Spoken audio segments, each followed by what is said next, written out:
Recording. All right, boom. Missy Hitz, let's do this. How are you? I'm great. How are you? Good. So happy to have you. Actually, I'll provide some context, which I didn't do before I asked you about you. So I'm Aram Tagavi, new owner at a little software, but powerful software called the Gift Card Cafe. I recently acquired the business, and I'm excited to kick off a podcast series to have conversations about learning and business growth in this context of brick and mortar businesses today, especially now. I think it's relevant, of course, for obvious reasons. But yeah, our mission is to help small business owners grow their revenue. It's that simple. And so we want to talk about things that have worked with folks and simply share the love and the knowledge. And that's why we're here with Missy, one of our amazing long-term clients. We appreciate it. Getting to know a bit about her and her business so that the whole community can learn. So thank you. And so with that, yeah, Missy, give us your quick origin story and how you got into entrepreneurship and business and all that good stuff. All right. Well, thanks, Aram, for having me today. I'm very excited. I've been a long supporter of the Gift Card Cafe. I joined in 2012, which is the year that I really started to grow my business. So as you said, I'm Missy Hitz. I'm the owner of Monacella Massage and Kinesiology, which is located in a large office building in the heart of downtown Erie, Pennsylvania. And early on, I was a big adapter to be one of the first massage therapy companies to offer online scheduling and online gift certificate sales. And the reason being is because I was in service all day. I wasn't answering my phone and people wanted to stop in and get a gift certificate. I'm like, well, you have a 15-minute window here or a 15-minute window here. Yep. So I love it. And just a little bit about me, I started my business I graduated from massage school in 2000, last century. I have my undergrad in kinesiology. That's why it's tacked to the name of the business, from Penn State. And I just love helping people. I love mentoring other businesses. I love talking about business. So super excited to be here today. And I just love helping people. And over the last 15 years, I've been able to grow my practice from just me to now there's 8 of us on staff. And wow, great. I just love it. I've mentored other business owners. This morning I was serving on the Mayor's Small Business Council, giving my opinion. I guess I have lots of opinions to share. And it's just, I just love owning a business and helping other people and watching my business grow from like Missy's massage therapy place to now it's an entity. People are like, oh, I go to Monacella Massage. I'm like, oh, they don't even know me. There's people in my business that I've never met. Yeah, that's such an entrepreneur thing. Like, it's so cool when, you hear someone talk about this thing you've invented. And it's like, it's such a special thing. It is. Like, I will never forget the moment that I came into work and somebody said, oh, Missy, you come here too? I go see Pam and this place is wonderful. And I was like, oh, yeah, we've grown. Yeah. So cool. So tell us like early days, and what would you say were kind of the keys on your journey to going from, like, what did it look like when you were the one, startup person, solopreneur, to then getting to kind of 2, 3, 4, 5, 6 and all that good stuff? Okay. So when I started to become a successful single employee massage therapist, solo entrepreneur. And was that at a brick and mortar, or was it mobile, or did you get a space? I guess way back. Yeah. So while I was finishing up my degree at Penn State, I had a massage table and I would go to people's homes and do massage. And it was horrible because they didn't have elevators in my apartment building. So to take the table up and down. Yeah. I was young then, so it was okay. Yeah. In my 20s now then. And then I moved back to my hometown of Erie, Pennsylvania, and I was doing in-home massages in people's homes, sometimes in my home, and then grew to I had a business partner and we did it out of her home. And then I moved into another downtown location on my own. And finally I was like, okay, I need to get more business. I want this to be 100% my income because I still had a part-time job that would cover Mhm. my rent and all my expenses. So while I was building, I was being smart and having like a steady paycheck. Yep. And there was this new thing that arrived at our town called Groupon. And I was so excited. Interesting. I'm like, Yeah. "Oh, I wanna Yeah. do this. I'll get all these people." Well, Yeah. needless to say, the rep was like, "I can't tell you what's happening, but you're gonna run on Monday. It'll be before Valentine's Day. You'll sell all these Groupons." And I was so excited. Here, it ran the Monday after they had Super Bowl ads that year. It was the first time they ever did a Wow. Super Bowl ad, and I was the next drop the next day. We sold hundreds of gift certificates and Wow. was the only person to redeem them all. So Oh, like I was wow. going to the store in between That lunch slammed. shifts and buying more sheets and it would just exploded. And at the end of the day, the way that that service works is the customer saves 50%, Groupon takes 25%, and Sure. I get 25%. So Hmm. I wasn't making any money and I was working like Right. 24/7. And then when I was moving into online booking, the Massage Association, American Massage and Bodywork Professionals had this little, we're partners with Hmm. these people. And the Gift Hmm. Card Cafe was listed. And they have this fancy app called Special Promotions. Hmm. Um, and I looked at it and I'm like, oh, that's the fancy countdown, like Groupon. I want that. And I get to keep all the Yeah. money except for the small Yeah. percent that you keep. I'm like, this Yeah. is the way to go. So I was so excited. And that's what made me fall in love with your company because I wasn't having, I could control it. I didn't have to give away 50% to the customer because back then now they changed it a little where you don't have to give away as Yeah. much. But back then they wanted Interesting. you to make a fourth of your income, which is a horrible way Yeah. to start up a Yeah, business. I guess like their thinking must have been kind of like a customer acquisition type play where like okay, you pay like you get a little bit of this first one, but you get these customers that flood your place, they get to know you and get your service.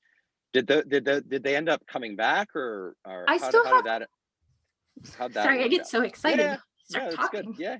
Yeah, good, good. I Yeah, still have interrupt. Yeah. customers to this day that I met at Groupon, but not as Oh, great. many returned because the Oh, price interesting. point Okay. was so different. It was a 50% change. So the people that utilized it were not paying for full price massages elsewhere. And like you pointed out, that model is great for some things. Like say you get, a pizza at 50% off. Well, they're still going to buy drinks and maybe a Right. salad or whatever else. But with Right. me, that was the only service. So there was Right. no No extra. upsell opportunity. Right. Got it. Got it.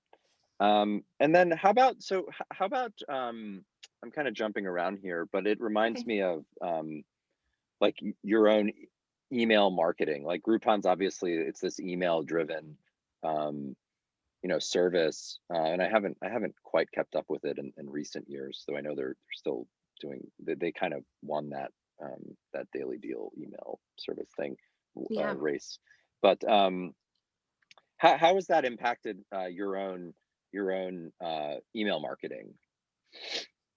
Um, well, back then didn't, I don't even know if it was possible. I didn't look at the research and say anybody that I did. Sorry, as I get confused. Oh, it's okay. Yeah. With Groupon, you did get the email database of everybody that purchased it. So you did have capability to email Cool. them. Okay. I Got it. just was too busy to do it. Got it. So Got there it. was that huge database that I just now realized a few minutes ago when I was stumbling, like, wow, I never really did anything with that because I Got it. didn't Got know. it. Um, but one thing that was really nice about attaching my business with that is back then there wasn't Yelp and all these other Yep. things. So my SEO rank went to #1 because my website was Oh, cool. attached to there. So that Yep. was a big benefit. Like I definitely attribute my success to running that campaign, but Great. now I've Interesting. learned a lot and you don't have to give away everything.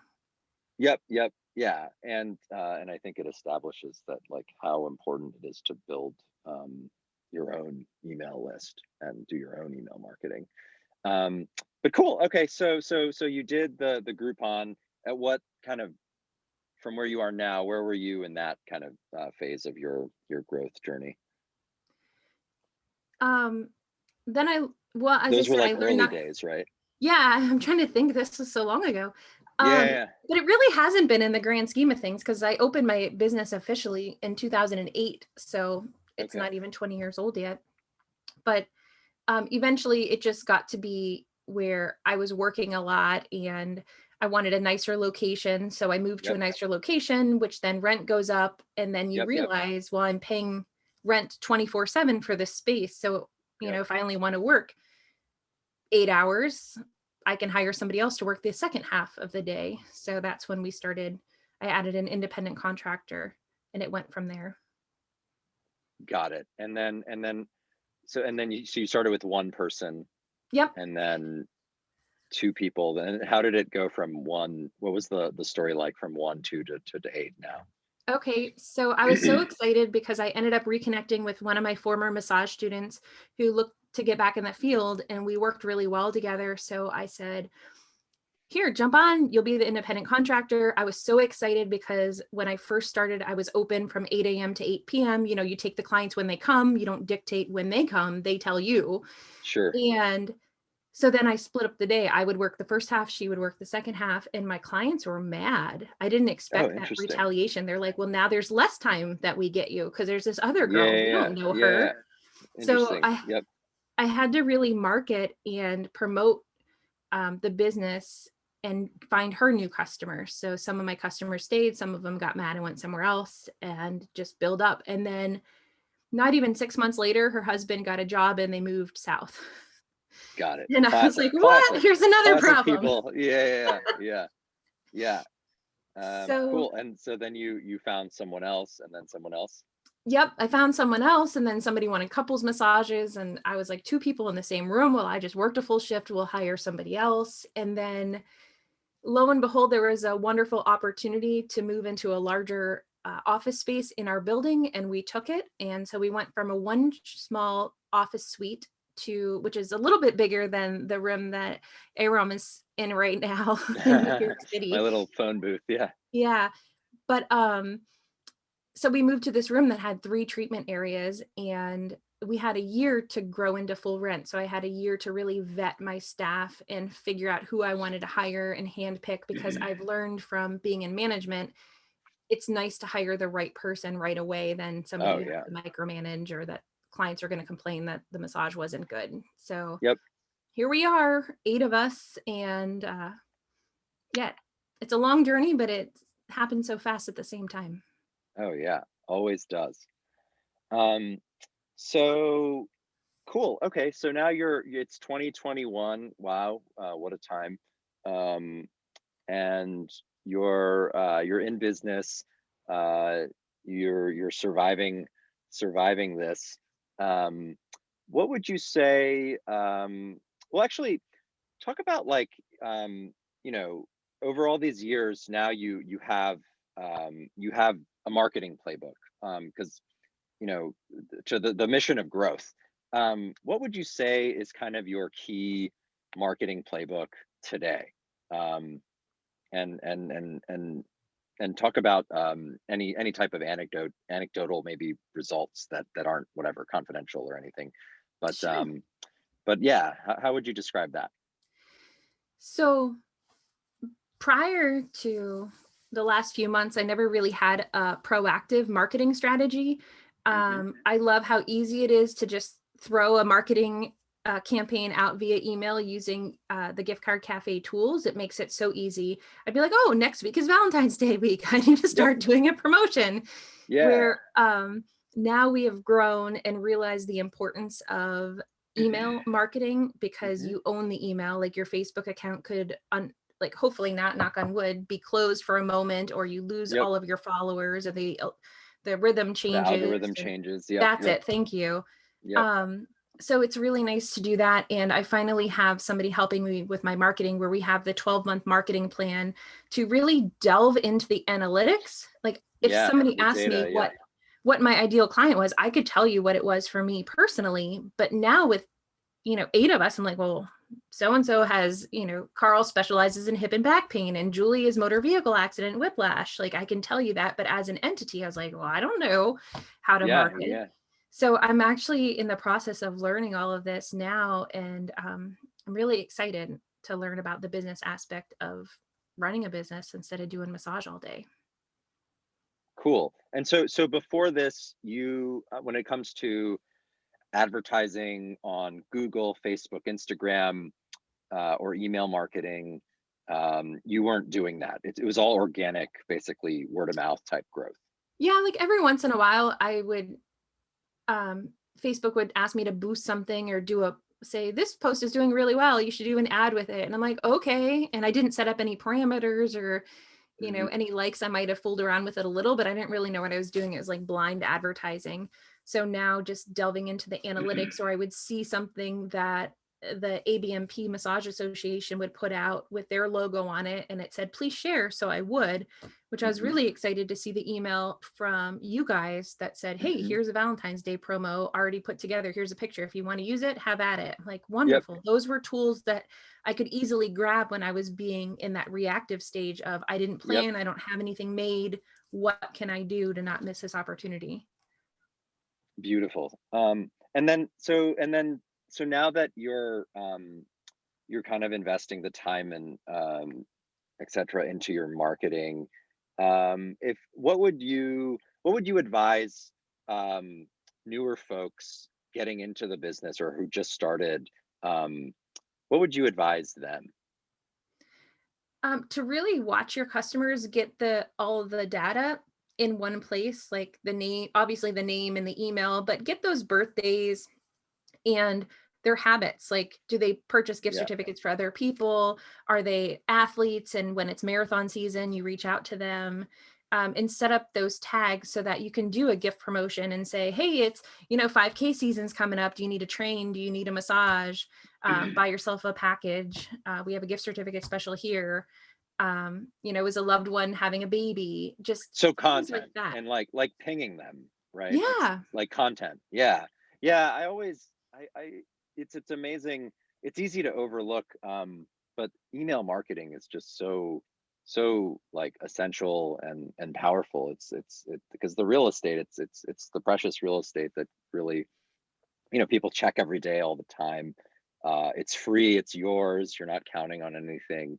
Um, and it's also, I've one of the lessons I've learned is how much people are willing to actually, like, how many emails a customer or client or prospective client will actually be willing to receive from you. Like, people are scared of pushing unsubscribes or getting pushed into spam. Um, but um, but data seems to indicate that, as long as the content's great, and it's value, and you're sending them good stuff, that you can push to your list pretty often. So I try to you know push folks to kind of push their own email kind of comfort zone. And like, if you're doing it once a month, try me every other week, or if you're doing it, every 2 weeks, try weekly, and that kind of thing. um, so cool. All right. One thing I just want to Yeah, say about the email please. is, Yeah. even though people aren't necessarily clicking it and reading it, they're Yeah. reading the title and they're going through Oh it. yeah. So you might Yeah. say, Oh yeah. the analytics show they don't see it, but they're watching you and they're looking Oh, at it. and even just like, because now, especially with, like, everyone's inundated, you've got to just stay in top of mind. Even if Mhm. they see your name in the thing, like, at least, like, it's like a nudge. So even if they're not buying, but I feel like you've got to at least, like, just remain top of mind. And I think emails, such a good way to do that. Exactly. Um, so cool. This was great.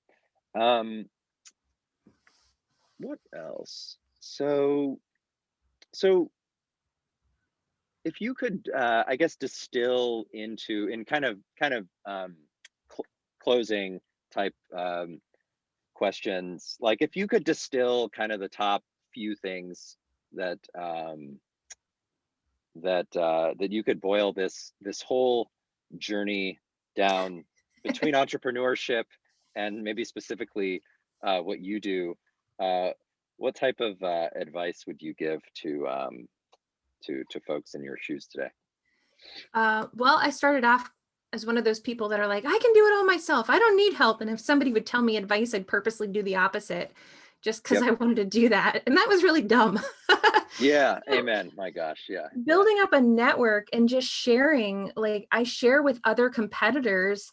And of course, it's a competition and we want customers, but there's so many customers out there that the right customers for you will Yeah. find you. So just go out there and network and meet And be people. authentic. Yeah. Yep. Yeah, and Yeah. even though they're your competitors, like, work together because sometimes they might have an answer that you need and vice versa, and sometimes they can jump off the bridge first and you watch and see what happens and Yep. vice versa. So it's just really good to build that community of people in your field and like we're doing today, like we're in different fields and we're learning a lot from each other. So it's wonderful. Connect with people. Beautiful. And watch your Absolutely. bottom line because you're in business to make a profit. It's not just a habit. Yeah. Yeah. Yeah. You're not Yeah. just doing it Yeah. for fun. You want to pay the bills. Yeah. Yeah. Yeah. Yeah. No, it's interesting. How it's such simple yet profound advice for entrepreneurs, because like we sabotage, and you've got Yeah. to make sure you don't sabotage, and make sure you believe in yourself and believe you deserve to make lots of money and all those things. I feel like a lot of small business entrepreneurs, I know I suffered from that. That was something I had to really overcome. um, but And that's the yeah. thing. Like, if you set your price high, you can run promos and BOGOs and promo Yeah. codes and discounts and special deals and all these things. But if you set your price too low, you won't Yep. want to do It's tough. that. Yeah. Yep.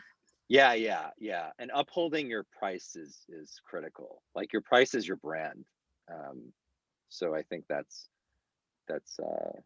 also super key.